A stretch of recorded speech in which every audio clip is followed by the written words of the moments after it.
To share this story with you all that I had with my son the other day. He says to me, "Mom, how do we know that the Bible is real, that Christianity is real when we got the Bible from the colonizers, essentially?" And so I told him something that I learned from watching a movie series called Hidden Colors by Tariq Nasheed. According to his findings in his the Bible was created by an African man. I believe it was like an African spiritual prophet, and essentially got a download from God as to what to write, and that's how the Bible was created.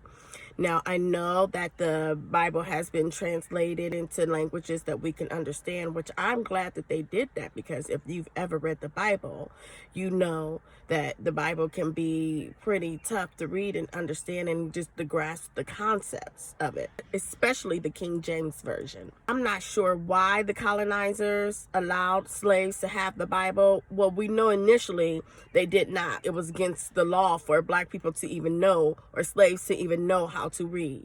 But if the colonizers' intention was to keep us in bondage, because that's what a lot of people say, that they could have said a lot worse things in that Bible pertaining to racism. If you believe that there's no way that we should be listening to the Bible or reading the Bible because of the colonizers, you have not read the Bible, and you may have skipped through some parts of it. But I would love for somebody to, let's argue, where in the Bible are they talking about white versus black? There's so much contradiction in the Bible that this was one of the reasons why Nat Turner had that slave revolt, because he even says that when he was reading the Bible, it says love your enemies, and there's a time to kill. And if the white people, the oppressors, the colonizers, created the Bible to oppress black people, they could have done a better job in manipulating. If you do read the Bible, you know exactly what I'm saying is true. And if you don't, take time to look at it. And I'm not trying to push my spiritual practices on anybody. And in fact, this is why I accept different people's spiritual practices. You know, some people call it God, universe, Allah.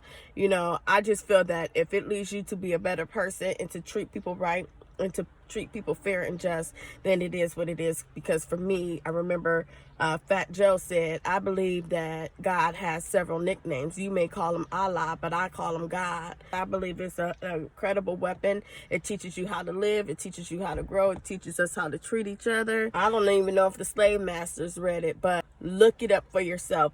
Find out for yourself. Read it for yourself. You will see exactly what I'm talking about.